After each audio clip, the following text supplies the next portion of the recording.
Hello दोस्तों, आज हम लोग अकाउंटिंग के कुछ बेसिक टर्म्स के बारे में पढ़ेंगे। ये अकाउंटिंग के कुछ बेसिक टर्म्स होते हैं, इसीलिए इस चैप्टर का नाम भी क्या है? Basic terms of accounting. तो चैप्टर हमारा क्या है? चैप्टर हमारा है basic terms of accounting. Basically ये चैप्टर हमारा क्लास 11th में होता है। ठीक है, कहाँ पे होता है? क्लास 11th में। इस चैप्टर को मैंने कई पार्ट्स में डिवाइड कर दिया है, जिससे कि ये आपको आसानी से समझ में आ जाए। सबसे पहला टर्म इसमें हम लोग जो पढ़ेंगे वो है हमारा बिजनेस ट्रांजैक्शन। ठीक है, सबसे पहला जो हम लोग टर्म्स पढ़ेंगे वो क्या है? Business transaction. बिजनेस ट्रांजैक्शन क्या होता है? A business transaction is an event. ये एक इवेंट है इन्वॉल्विंग एन इंटरचेंज। ठीक है, ये किसके इंटरचेंज में इन्वॉल्व होता है? गुड्स के, मनी के या फिर सर्विसेज के। और ये इंटरचेंज होगा किसके किसके बीच में? बिटवीन टू और मोर देन टू पार्टीज। ठीक है, दो या दो से ज्यादा लोगों के बीच में अगर किसी तरह का इंटरचेंज होता है, किसका इंटरचेंज होगा? गुड्स का, मनी का या फिर सर्विसेज का, तो वो हमारा क्या कहलाएगा? Business transaction.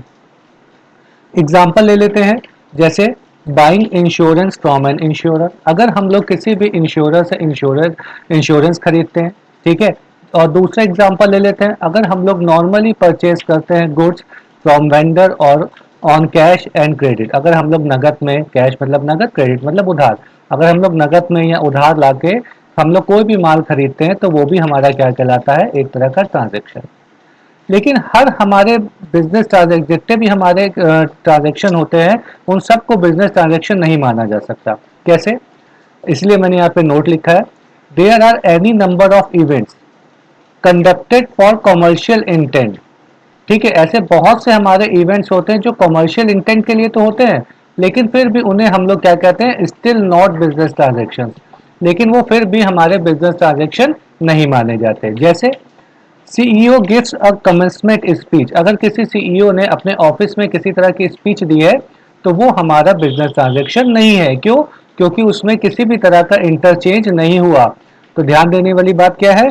बिजनेस ट्रांजैक्शन में हमारा इंटरचेंज होना चाहिए गुड्स का, मनी का या फिर सर्विसेज का।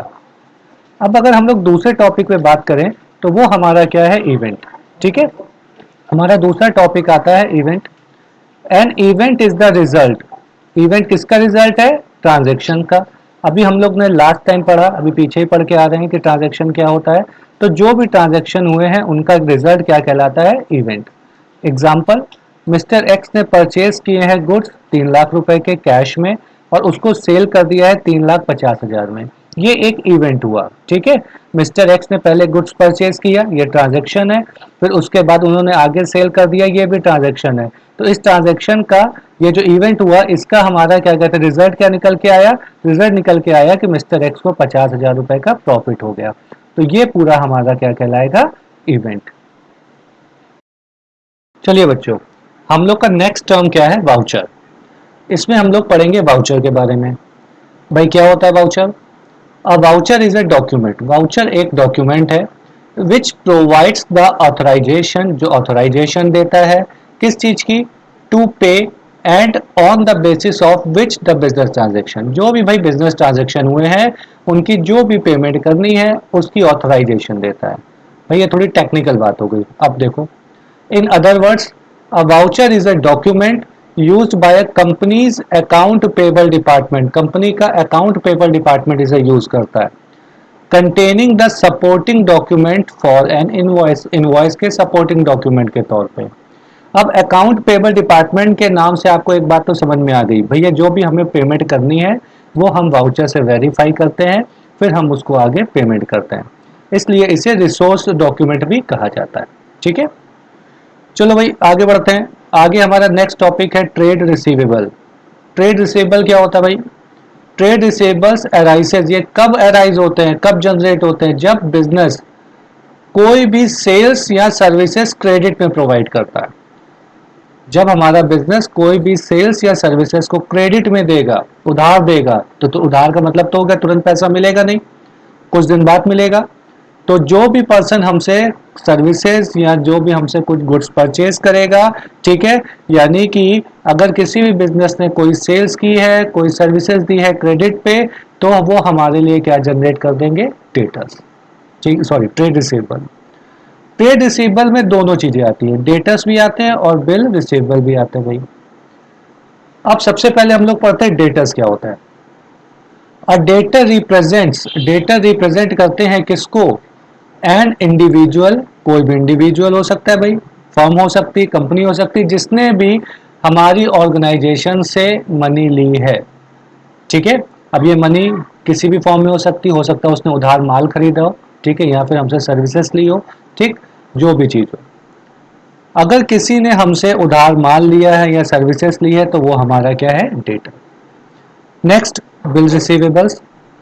A bill receivable is a bill of exchange drawn by an entity, its customer or debtor।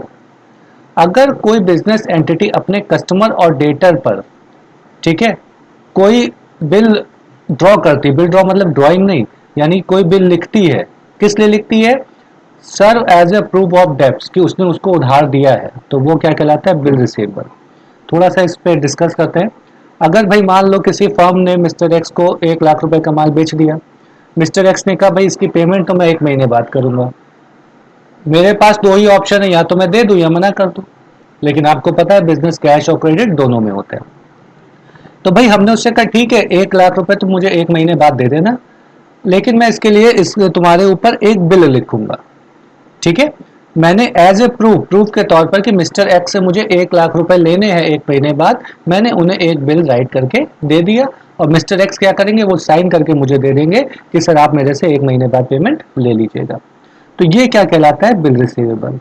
Detail में इसको हम लोग डिस्कस करेंगे कब? जब मैं आपको बिल ऑफ एक्सचेंज चैप्टर पढ़ाऊंगा।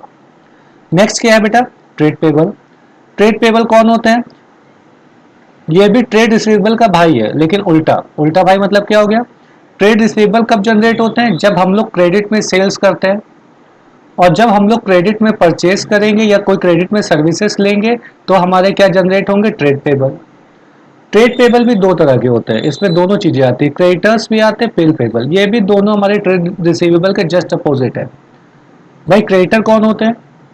Creditor is a person. Creditor कोई भी पर्सन हो सकता है, बैंक हो सकता है, या कोई भी इंटरप्राइज हो सकता है जिससे हमने मनी ली है। ध्यान दीजिएगा, हमने उधार लिया है। और डेटर्स में जिन्हें हम उधार देते हैं। तो क्रेडिटर कौन होता है? क्रेडिटर कोई भी पर्सन हो सकता है, बैंक हो सकता है, इंटरप्राइज हो सकता है, जिससे भी हमने कोई भी पैसा या सामान उधार लिया है, वो हमारा क्रेडिटर होगा। बिल पेबल, बिल रिसीवेबल का जस्ट अपोजिट। ठीक है, अब bill payable are physical record, ये एक फिजिकल रिकॉर्ड है of the amount owing for any product और services that a company buys on credit. अगर हमने कोई भी सर्विसेज या गुड्स को क्रेडिट में परचेज किया है और हमें उसने एक फिजिकल रिकॉर्ड के तौर पे दिया है कि आपको इसकी पेमेंट दिस इतने इतने दिन बाद करनी है, तो वो हमारे लिए क्या कहलाएगा? Bill payable. इसके बारे में भी डिटेल में डिस्कस तब करेंगे जब हम लोग बिल ऑफ एक्सचेंज चैप्टर को पढ़ेंगे। ठीक है।